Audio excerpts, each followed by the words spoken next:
Hello and welcome to Entertain This. It's a podcast about movies, TV shows, and video games. My name's Tom. With me I have Mitch. And we don't have Hayden. We have Karl Dutton, the man behind the Power Rangers audio drama. Hello. Not just the Power Rangers. I think you've got X-Men. You have X-Men, yeah. You have a Star Trek one. I did. I started with the Star Trek one, but yeah. X-Men and Power Rangers are the continuous ones that I make, and then now I've recently become Kevin Feige a little bit, where all these people are coming to me with ideas for starting spin-off shows that are set in my universes and stuff, so I'm just kind of overseeing some of that stuff now as well. Well, because I've listened to all the Power Rangers, and then I've listened to, I think, the first 2 seasons of X-Men so far, so.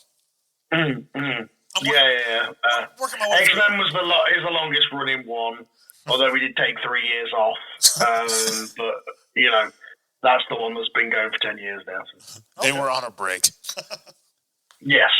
Yeah, I was very much on a break during that time. I actually came back with Power Rangers, and then I had a thing of like, I don't want to leave something unfinished, so people were wanting me to come back for X-Men. I was like, okay, I'll edit together the episode that I never released, and I did it, and it was really well released. And I was like, guys, should we just do the Dark Phoenix saga since we were building up to it? And they were like, yeah, we'll do the Dark Phoenix saga, and then that was really popular, and I just liked doing the show again. So, you know, X-Men is not as consistent as Power Rangers in terms of release schedule, but I put it out when I can. Okay. How did you get into the audio drama business?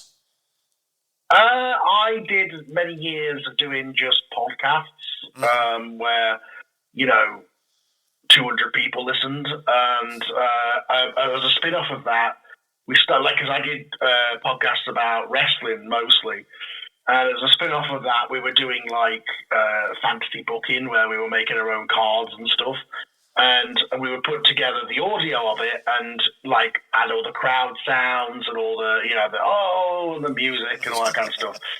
So I learned a lot of my skills doing it that way. And I also had been to university for script writing and film studies like that, but, you know, I hadn't really found my way in the industry and that kind of stuff.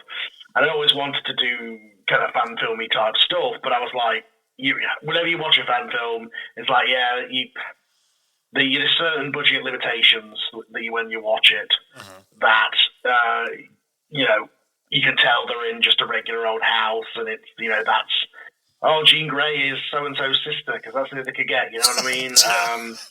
The Dark Phoenix is, you know, this filter in After Effects, and it just, I don't know, you're limited by budget, and I realised that, hey, I've got these skills of doing these audio things. I was like, hey, what if I do a Star Trek one?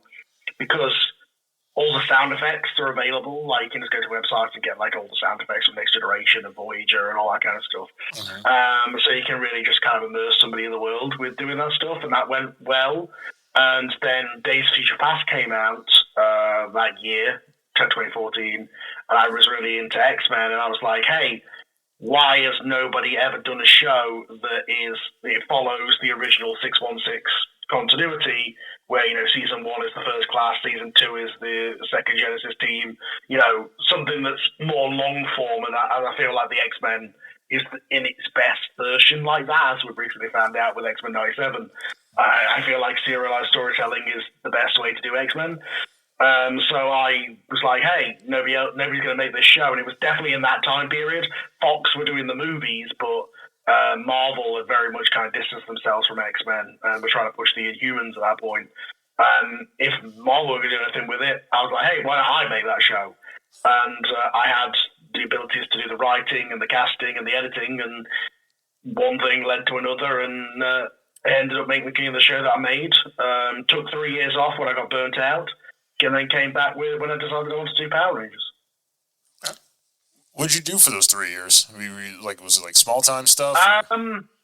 It was a case of when I did the X-Men originally, I was working part-time, and then I got a full-time job, and I kind of just got a case of I kind of didn't think I had time to do it. And because in the early days, I was releasing an episode every 3 weeks, which I'm sure my fan base these days would love if it was like that these days. But yeah, I was churning out an episode every month, just consistently, bang, bang, bang. But that obviously that pace, and then I did a Batman Long Halloween adaptation where I edited it to like a motion comic kind of thing, and I was starting to do an original one, and the whole process of that was kind of a drag because I brought in other people, and it just, I don't know, just the whole thing got me burnt out, the whole process. So I just went, you know what, I've got a full-time job now, I'm going to focus on that and focus on saving up money to get a deposit for a house, all that kind of stuff. But then 3 years later, I just posted on my old group, I was like, hey, would you guys be interested if I came back and did something? I kind of want to do Power Rangers. And people were like, hell yeah, and then it's gone insanely big ever since. Like, absence makes the heart grow fonder, as they say. The X-Men show has got really good, insane numbers these days, and Power Rangers is getting there. Like, ever since I put it on Spotify, especially, it's really, really grown. That's where I found it. It was on Spotify. I found it after talking with Nathan and Michael on their Power Trip podcast. I heard them talking about it, and then when we interviewed them and talked to them and stuff, and they really pushed to listen to it. So that's when I started listening. Yeah, Nathan and Michael, I have a lot of my listeners too. I love that they pushed my show and introduced it to a whole bunch of people. So I'm eternally grateful. Which Nathan's a big part of our shows these days. We really kind of formed a friendship after that. Yeah, he told us that he got one of his favorite parts that he gets to play is you get to play Rito. He loves doing that voice. Yes, he's done it for us. Yeah. Originally I went with a different guy. Originally, I was in the casting process, and for whatever reason, I hadn't downloaded Nathan's. I'd listened to it, but I'd not downloaded it into the folder that I was listening through. So I cast Tom or Carl Rochester, who's playing Gasket now. I cast him as Rito, and then I listened to Nate's again after we did the interview. I was like, oh yeah, I forgot about that one. So I listened back to it and I was like, oh no, that is better. So I went back to Thomas and said, look, sorry, I'm going to have to go with Nate, but do you want to play Prince Gasket in the future? And that's how they kind of became rivals on and off screen at that point together, So yeah, because you have to remember, when I started these with the X-Men show, Apple Podcasts was the main podcast thing when it was iTunes. That was the main way that people downloaded things onto their phones and stuff. Podcasts, whereas now Spotify is the main one. So yeah. Well, what made you get into doing Power Rangers as an audio drama? Is that, or were you been a fan of the series, or is it just something that somebody brought up to you? I am a diehard from back in the day. I absolutely loved it, and I am the typical 90s kid who watched all of Mighty Morphin, watched Zeo, fell off during Turbo, watched a bit of In Space, and then grew out of it. I'm that generation. I'm the reason they keep remaking the Dino Megazord toys and all that. I'm that generation. And I just always was like, all these different properties, Transformers, Teenage Mutant Ninja Turtles 10 million times. They all keep getting these reboots where they're taken more seriously and they're not as goofy as the original. And I'm like, why doesn't Power Rangers have that? And then they made it with the 2017 movie, and it wasn't really what I wanted. I enjoyed it, but it was not what I would have done. In I think 2009, I'd written a fan fiction that I'd put up on fanfiction.net called Power Rangers: A Legend Untold, and it was literally basically the treatment for what this show became. I put a whole fan fiction where I did a serious reboot of the show. It's full of typos, and definitely needed a proofreader. But when I thought, hey, if I came back to these audio dramas, I'd love to do Power Rangers. You know what it was? I started reading the Boom comics, and was like, wow, this is the show that I want it to be, not the show that actually exists when I go back and watch it, you know what I mean? And I'm like, I wish this kind of existed, and then I got the idea of doing my own, and I had obviously a fan base and a base of actor friends from where I did X-Men, and so I just kind of put it out there that I wanted to do Power Rangers, and I wanted to do this kind of, my signature line was Power Rangers the way you remember it, not the way it was, kind of like the Voltron show. And I basically just took the treatment that I made, the fan fiction that I made was the first episode, And I just turned that into an audio drama. I just made like an audio book of it, and then just continued to adapt going forward. And as I got, I'd say past episode 2, I stopped following my original thing and started going off in a new direction. As the show became what it became, and I don't not regret some things. Looking back on season 1, but I'm very proud of the work that we've done. So. Well, you do a lot of mixing and matching of like different characters coming in that weren't in the original stuff. So how do you how do you pull from the lore, or do you just kind of make it up and just use the characters, or because I know like you had Alex from In Space, or not In Space, Time Force show up at one point. So it's interesting how you've mixed and matched kind of stuff. Well, that's a lot of like collaboration. Season 1 was me. Just writing the scripts. Season 2 is when I started doing a lot more collaboration. I brought Sadama Kenchibola on board as my script editor, and also I was speaking with Joey Solis, who plays Tommy, and his brother, and they were coming up with ideas that I hadn't even thought of. And we were trying to figure out like how do we do Draken without just doing Shattered Grid. I just didn't want to just do the comics. And we came up with this whole idea of what could we do with David. Because, David was there because I needed a Blue Ranger for the Thunder team. Because like every other character there was a second team of Mighty Morphin characters who could be the Thunder Rangers except for the Blue Ranger. So I needed a character, and then David kind of was perfect to go into that. But once kind of Tommy was back, and when the Blue Pegasus Ranger was not really a thing, his story would be done. So we thought, what could we do to change all that? And then it was Dom and Joey who came to me and said, let's do something with Time Force maybe, because we could do this whole kind of time travel thing. And that was my way of like, hey, I can do Shattered Grid but do it differently. Like, that did Jen Scott, so I'll do Wes. Originally was the original concept. And then somebody came to me and said, that doesn't actually make sense because Wes isn't actually from the future. So I was like, well, I'd already cast Lamar as Wes. So I was like, hey, you can just play Alex. It's the same person, right? Basically. So, yeah, that's how that came around.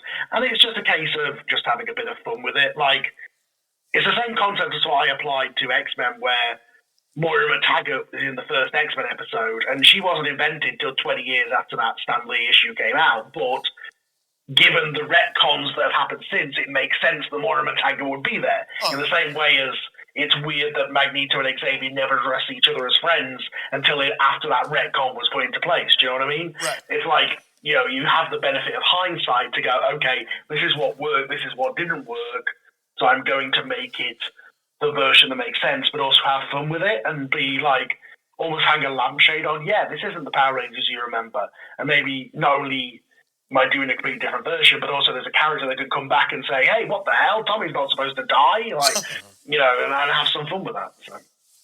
It's like, well, guess what? He does, because guess what? I write the show. I can do whatever I want.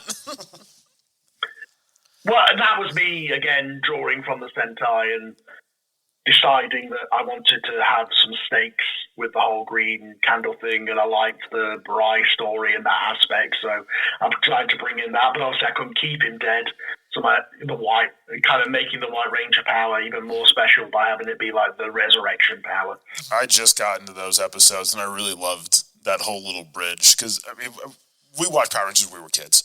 Yeah. Big fishy monster, kicks over a building. Mm-hmm. Nothing, no real stakes. And, teamwork and the abandoned warehouse district. There was never anybody in those buildings. That abandoned city. They had all moved years ago. Nothing was there. Yeah. And then now it's like people are dying. The whole city of Chicago just got nuked by Serpentera. And I was a little worried. I don't want to say I was worried. I was a little apprehensive listening. I'm like, it's an audio drama about Power Rangers. And I'm sitting there, I'm driving to work, listening to it in the morning. And then the actor who plays Jason just goes like, all right, guys, it's morphin' time. Tyrannus. And all of a sudden I had goosebumps running up my forearms. And I was like, all right, yeah, they know what they're doing. They know what they're doing. Well, that's the thing, right? You can tell listening to it that I'm a fan. Because my thing has always been, like, 2017 movie didn't do the thing. It almost... I don't want to say it seemed embarrassed to be Power Rangers, but it kind of didn't embrace some of the stuff that just if they're morphing and the Ron Wasserman theme isn't playing, what the hell are you doing? Exactly. Thank you.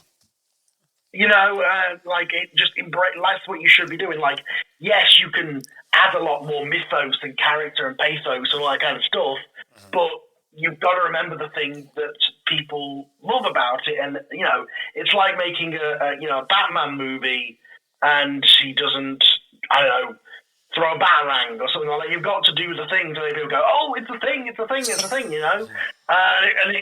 it's both touching on nostalgia, but at every point I was like, okay, I want to do the thing that was in the original show, but how do I make it make sense? Okay, Tommy plays the dragon dagger, but I explained that the mouth guard comes down, so it actually makes sense now. And just little things like that I'm like, I want to do the thing, but I'm going to make it make sense. Do you know what I mean? Even to the point of in the newest episodes, not to spoil for people who haven't got there, but with Zeo, we even go into a thing of explaining why the shapes are the shapes and why they're Zeo Ranger 1, 2, 3, 4, 5. And that was that was the first episode I ever listened to. Was the Zeo one. Oh wow! I just hit the podcast. And you would be something very confused because it's very continuity heavy. It was continuity heavy. That's what I told him, but Zeo was my favorite season. I loved MMPR, but Zeo for me was always my favorite for some reason. I just thought it was something about it was for me. I think it stands alone enough that you can follow along and kind of, I did enough catch up in that episode that you could gather what had happened in season 3. Luckily, having watched so much Power Rangers in my life, it's like Adam's like, okay, yeah, Adam, all right, I know who he is. All right, Billy, all right, yeah. Tommy, yeah, I know all these Rangers. But then you would have heard, he comes in a wheelchair, and you'd be like, hang on, what? Yeah, I was like, what happened to Adam? And I was like, I'm sure it's probably, I was like, they'll explain it, I'm guessing, in a later episode, or an earlier episode. I was like, I'll get to it eventually. And then they get the, the Zeo Crystal. I remember the episode. So that was probably my favorite moment ever in Power Rangers. Watching it is when they first morph into Zeo, and then they take off the helmets and the Zeo riff hits all of a sudden for the first time. Yeah, and I get goosebumps thinking about that one too. And it's a kid's show. Even that, it's like I wanted to make everything make sense. So why do the Zeozords interface with this alien's pyramid? Why is he a Zeo Ranger even though he's from a completely different planet, and the Zeo powers are from this crystal? Those two things should connect. So making the crystal come from Triforia just fixes so many plot holes. Or even the case of I wanted to have the moment of the command center blowing up, but I don't want to immediately undercut it like the original show did. It's like you go to da da da da da da as the command center's blown up. It's running, it's harrowing scene as Alpha's yelling. Literally, I almost recreated it in my version. I bang, And then they come back. Oh no, there's a command center downstairs. We're fine. Go. Don't worry, we had this the entire time. Yeah, we're going to be Power Rangers, and none of our suits are going to change, even though the animals have. Yes, that's one. Yeah, that's another thing I fixed in season 3 was I kept the MMPR suits, but they changed the helmets. Yeah. What? Because I just got to introduce the Shadow Rangers with the Ninjetti coins, and I'm really just waiting to get to Ninjor because I want to know if he sounds like how he does in the show. He sounds like me because I play him. You play him? The power of Ninja. That Ninja is in our show. However, I do a serious Merlin Wizard version on the main show, but on the Patreon, Shane Cochran redid the lines as the original Ninja voice, and you can hear an alternate version of the scenes with the original Ninja in, and realise why I couldn't do the original Ninja because it immediately undercuts any tension with that voice. Well, talking about the tension, I do like how different characters, like when Tommy and Jason had their I guess their differences, their feud and stuff on TV, but for your audio drama, you really amped up the stakes where Tommy nearly kills him, and so it's a really good job of upping the stakes with everything. Even like you said, aging it up a little bit, but it's a lot more going on. Because Catherine? She's a lot more diabolical until she finally is not working for Rita anymore. So yeah, or just a case of the Jason Tommy feud was kind of a thing for one episode in the Titanic episode, and then it wasn't really. and then or they'd get like a magic spell put on them because God forbid the characters have any bad traits without them having a spell on them. I just kind of played up to that, and just the idea of introducing Tommy as a supporting character to Kimberly earlier on, and have her already be a love interest, have him already be a love interest for her, and Jason also already kind of be interested in her as well, immediately puts them at odds. And then, like, I'm just thinking, wow, like, the Green Ranger thing was cool, but let me make it a little more logical. And what would be the most logical thing is like, well, you watch the episode and in your head you're like, okay, where did Tommy get his morph from if Zordon made those? I'm like, well, literally Tommy gets the powers and how to use the powers from the Rangers.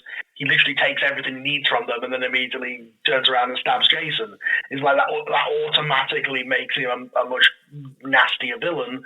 But also, you still get that moment where he trashes the command center, but then he also stabs Jason in the heart. But then I'm thinking ahead because I'm like, it drove me nuts in the Green Ranger saga episodes where Jason he was in the Dark Dimension with Goldor or whatever, and they called the Megazord. And I'm like, well, they can't use the Tyrannosaurus. Why? I know they were just using the Zoo Ranger footage or whatever. So I wanted to have it be like, no, they literally don't have Jason. He is down for the count. And again, it's just taking that concept of, Jason was down for a couple of episodes, and then going, okay, what's the mature version of that? He's in a hospital. He's actually, it's life or death, Mm-hmm. He's sitting in the ICU with visiting hours between the hours of 2 and 4.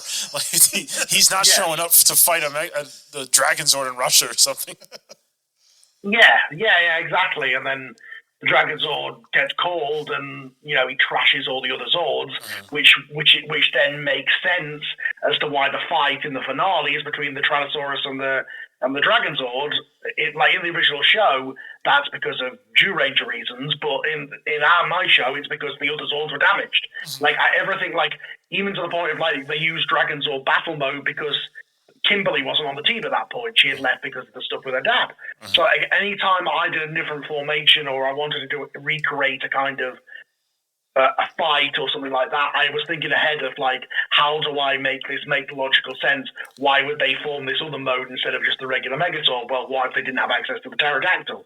There we go, Well, and as an adult, it's listening to your show, I like the way the thought that you put into it because, if you were watching the TV show, we all love the show. We loved it because we were kids. It was just explained away very easily in the show where you use logic, reasoning on what's happening. We'll be right back. Ever wondered what a rhythm-based stealth game with dinosaurs might look like? Or a farming sim in space with zombies? Welcome to the Gaming Blender podcast. I'm Matt, and with my co-host Scott, we take a random game genre and random game mechanics, blend them all up, and pitch wild, totally hypothetical games you've never heard of, and maybe shouldn't. New episodes every other week. Hit play and unleash your inner game dev. No coding required. Search the Gaming Blender on your favorite podcast app now.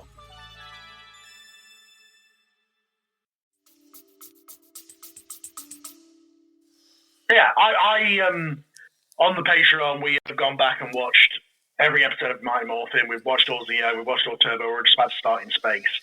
And a lot of those episodes were me going, wait, what? Why? What? Why? What? The show was made by people whose sole goal was to sell toys, and they did not care about having any logical consistency.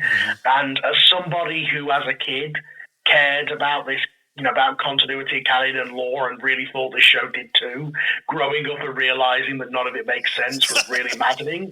So that's literally why this show exists. It's like I wanted to make sense the way I thought it did when I was a kid. Yeah. Which is watching the show. We watched it as kids, so it always lived in our hearts as kids. We all wanted to be Power Rangers. When you went to school and it was time for recess, if you had the name of a Ranger, you had automatic dibs. Being Tom, I always got to be the Green Ranger. Every day. I was always Tommy. And then, we grew up, but Power Rangers never grew up with us until your audio drama, because it never hit our level of the real Boom stakes. Studios has got there a bit. The problem with the Boom, I love the Boom Studio stuff, at least up until Shattered Grid. After that, it kind of petered off a bit. But the early stuff was very good. And the reason it works, but my problem with that was they were hamstrung to the original continuity, and they couldn't. There's only so much you could polish a turd. The original story didn't make sense, so they can embellish upon that and make things make sense. But there's just some things you just cannot make sense. This was my idea of doing this show. It's like, yes, we've got the wrong Lasserman theme. Yes, we've got all the Jew Ranger kind of things and the things that people are nostalgic for. But I'm also making this a good story. Do you know what I mean? Like, I'm telling the story, my version of the story, but it's also a version that you can enjoy as an adult and not have any logic problems with, or at least hopefully. Because I've been very. Even with all the time travel stuff, I've been very careful to make sure that all my continuity makes sense. Even to the point of, in later seasons, with the bonus episodes, you'll literally hear dialogue be repeated when you realise that's where the bonus episodes slot in, Okay. So I have one question for you. My favorite character is the Phantom Ranger. So when will he be part of this? It's going to be in Turbo, right? He does show up in Turbo, but I mean, he's a character that he could fit in anywhere. I'm just saying. Yeah. I mean, it makes sense to have him in Turbo. I mean, the Phantom Ranger was really nothing in the original show, though. I mean, I imagine that for you was a thing as a kid, because he turns up for about 4 episodes. He's just like, I can't tell you who I am. I'm mysterious, and then leaves. And we never see him again, really, other than Countdown to Destruction. Yeah, his best part is when he comes back and in space. Yeah, exactly. Yeah, we all wished it was Billy. I mean, the problem is that the payoff was going to be either it's Billy, which they couldn't do because David Yost had quit the show, or the other idea, which was interesting, was the idea of it being like a ghost soul type, like a Soul Reaver kind of thing. Yeah.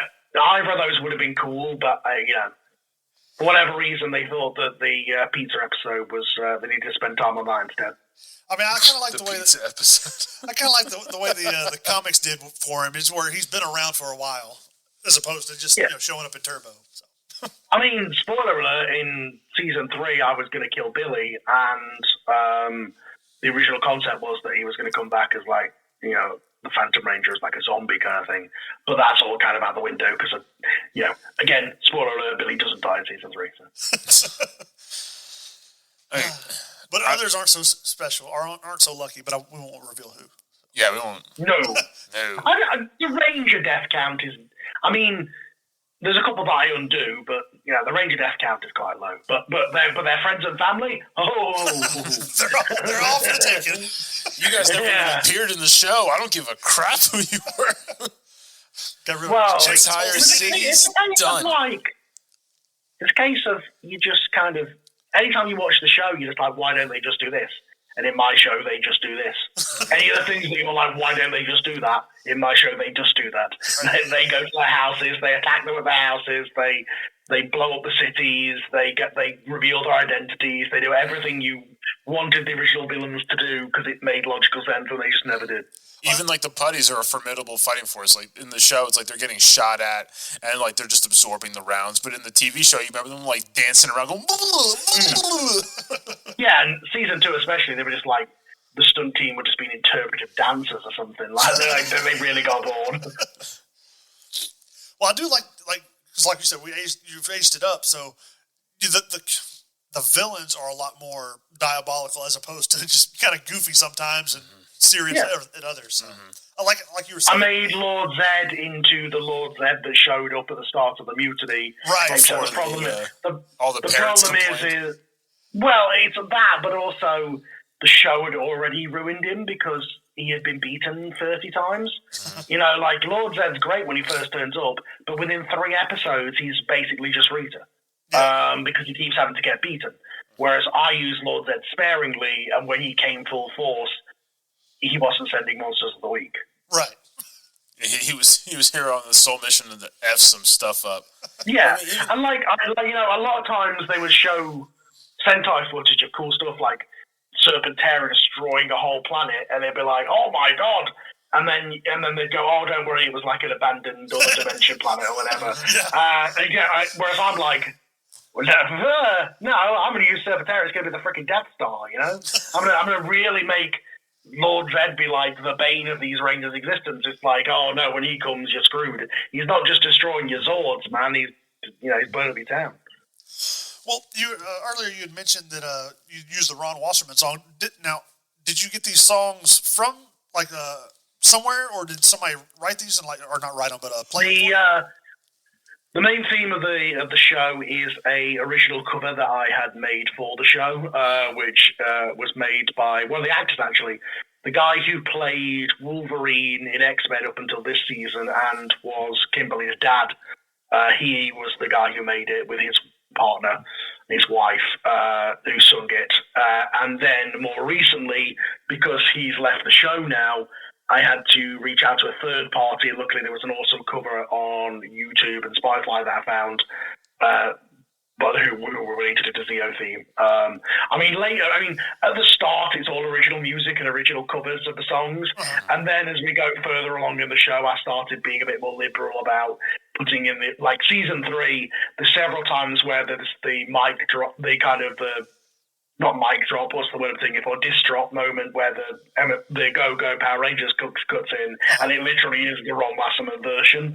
But that was just me, trying to keep things fresh. Well, we do, sometimes we'll do trivia on our stuff, and when you do, theme song trivia, as long as they don't send you a cease and desist, go for it. I mean, the whole show is that. The whole show is a cover, of Power Rangers, and that's a cover of the theme, Yep. Mm-hmm. I knew the show. And then as I realized that, I got to a point where I realized, well, if I'm using the characters, what's the difference if I use the music? Do you know what I mean? Right. So, the Lord Zed theme, for example, I can't make it any better unless I found somebody who did a really cool cover of it, which I couldn't find. So, just literally had Lord Zed's theme in there and basically used it like John Williams uses the Imperial March. But anytime Zed came on screen, it was dun dun dun dun. Yep.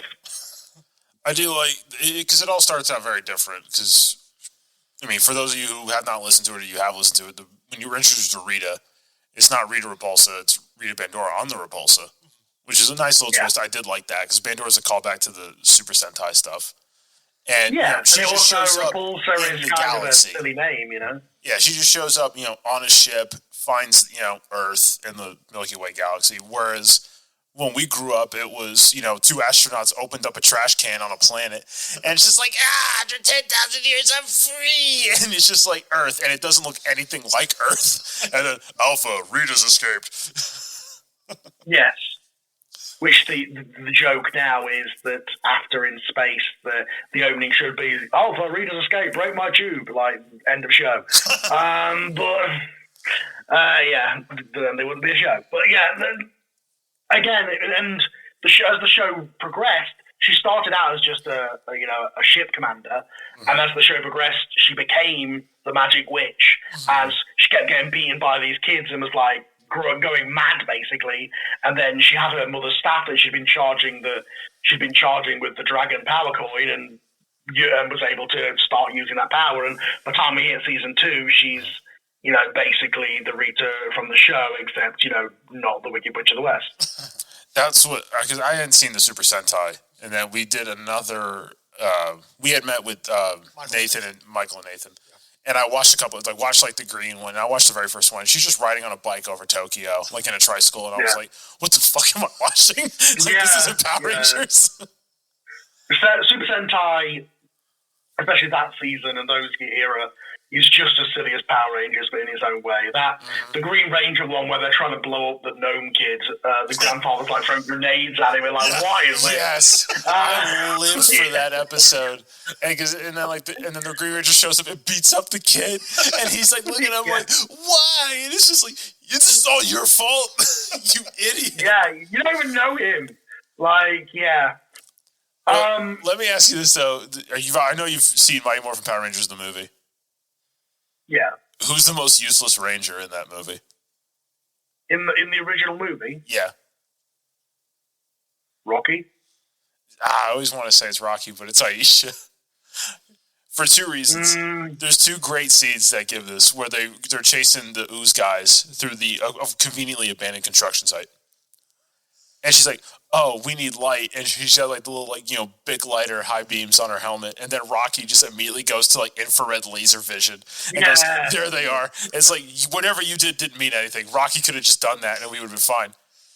Yeah, I felt like the movie universe's conversation was like, really, Zordon? My special power is flashlights in my helmet? Like, and no one else had anything. Like, we didn't know what Kimberly had, or Billy, or... No, Kimberly had that special whip thing.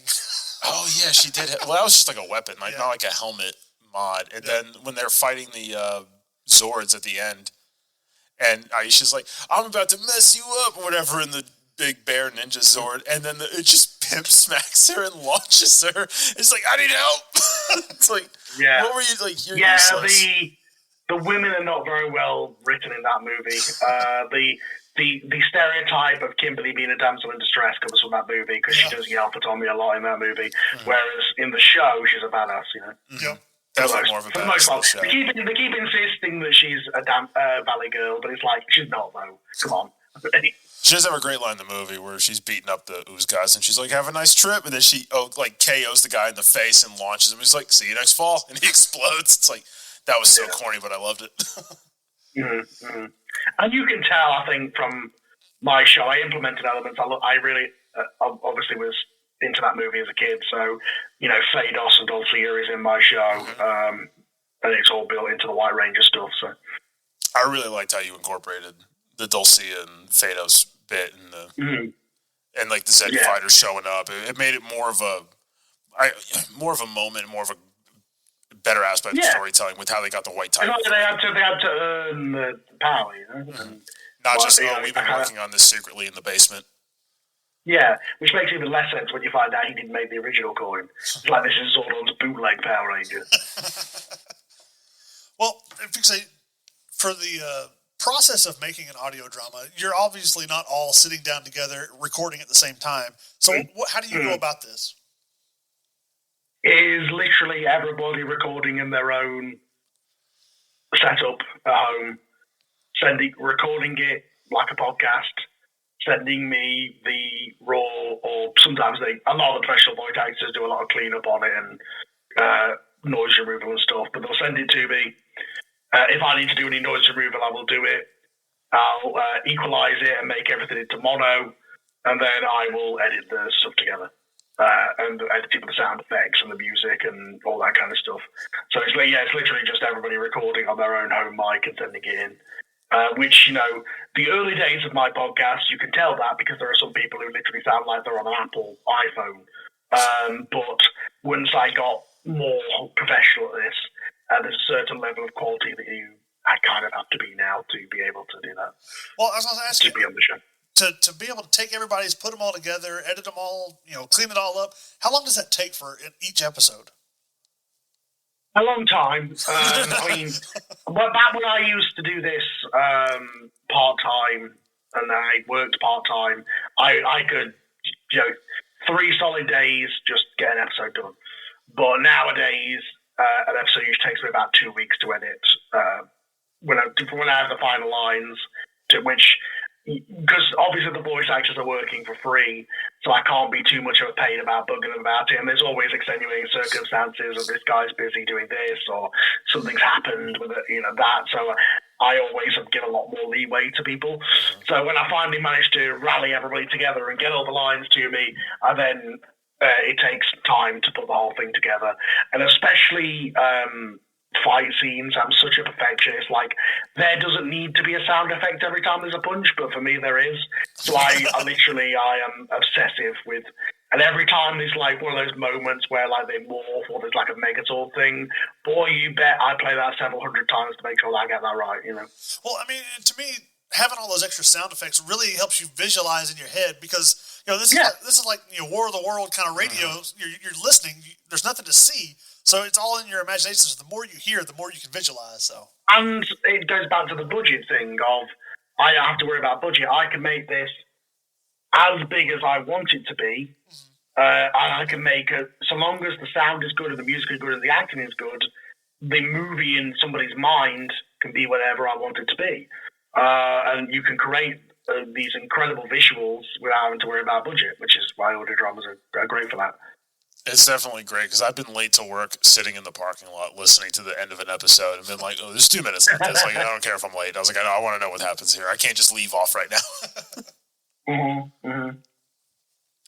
Well, you're on season 4 right now. Or you just started with Zio. X-Men is on season 3 or 4. 4. Well, technically 5, but it's officially 4. Okay. Because Dark Phoenix was his own miniseries. So yeah, 4. Just because again, the X-Men comes out a bit slower, and we took the break and everything. Whereas Power Rangers is much more kind of, every 2 or so months we get an episode out. Well, do you have any other audio dramas that you're working on, like planning on to start later on? There's one that I started and didn't finish that I need to get back to. My original one, the East Haven 8, which is kind of a YA plus superhero teen drama. It's basically like, what if I did Power Rangers but my own version, or X-Men my own version with original characters and stuff, and kind of take away all the IP trappings is basically what that is. And then, of course, I did Trial of Bruce Wayne, which I only did 2 episodes of, and I need to get back to that at some point. But it's literally a case of X-Men and Power Rangers are the big ones that everybody's looking forward to. They're the ones I have to prioritize, and they take up enough. I have a full-time job, and between doing that and also doing all the extra podcasts for the Patreon and stuff, there's literally only so many hours of the day. Yeah, so I can, two shows is enough for me right now. Yeah, because our schedule, with our normal work schedule, so that's what we've kind of been reduced to recording once every 2 weeks, pretty much. Yeah, roughly. If we're lucky, we haven't played video games with each other in God knows how long. Yeah, Mitch hasn't been there. I've had Call of Duty. I've had Baldur's Gate for a year, and I just at the slow crawl because I've just been so busy with stuff.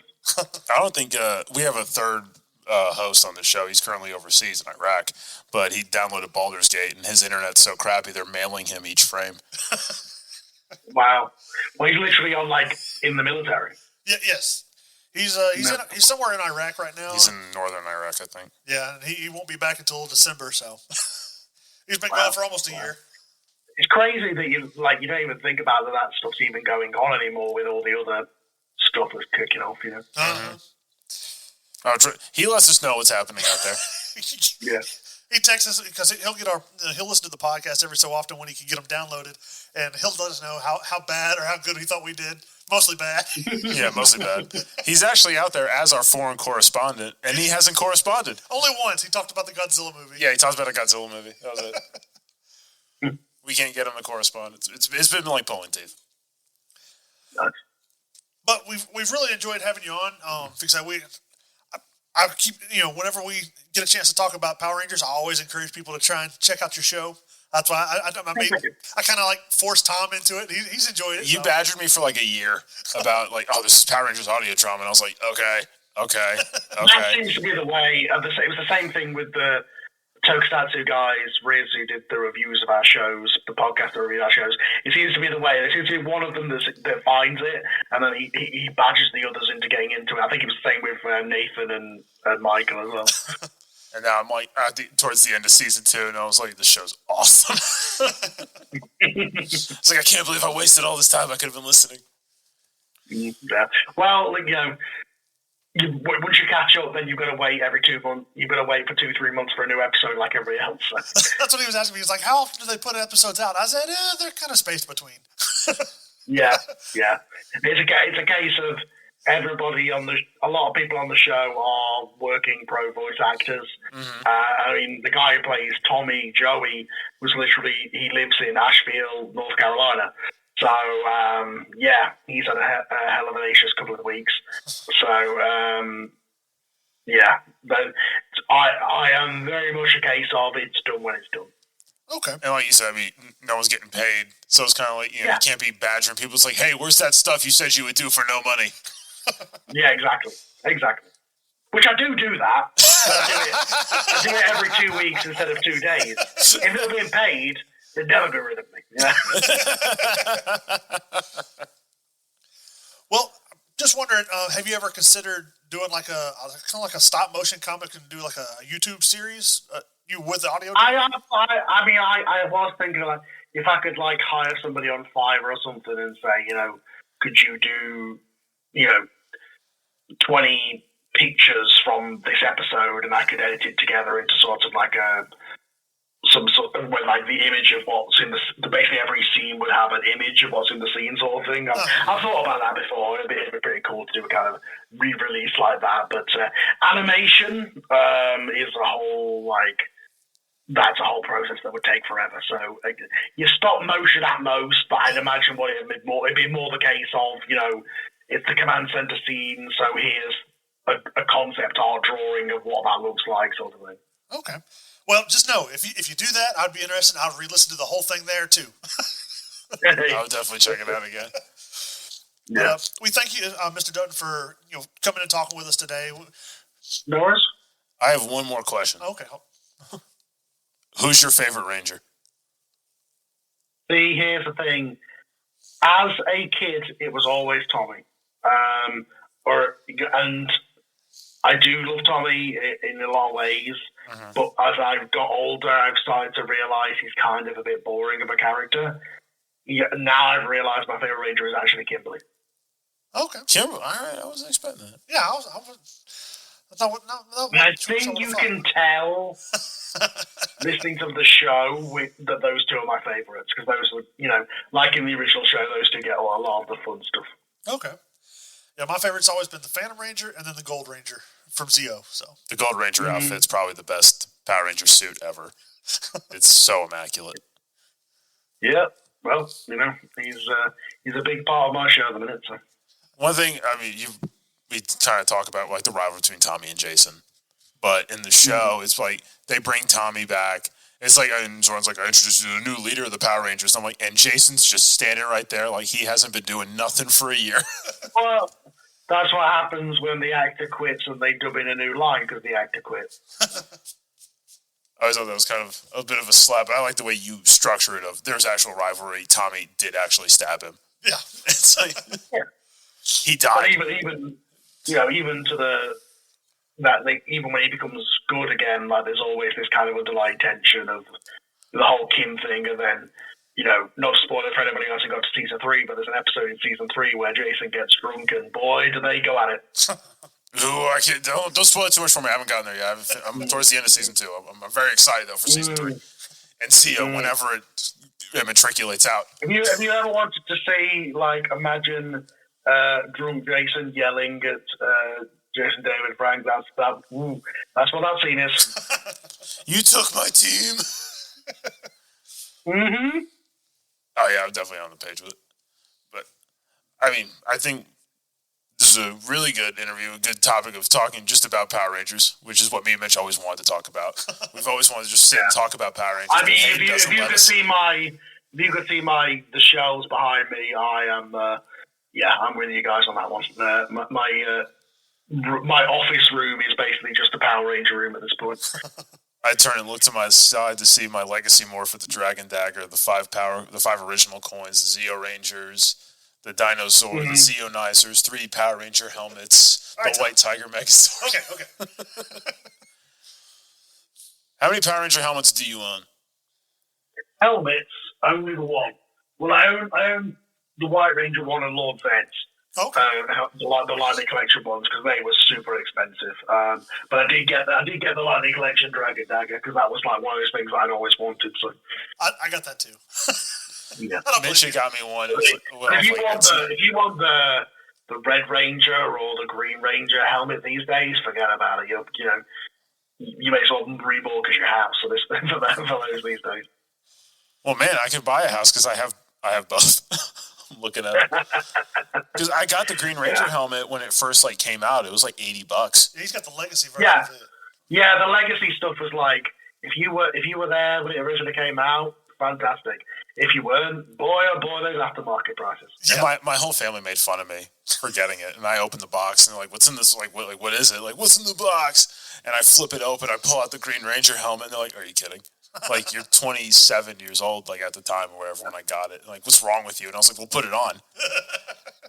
And my mom. My one of that was I bought the Solar Jokin Megazord, and like at the time it was $300 dollars, and I was like, that's a lot of money.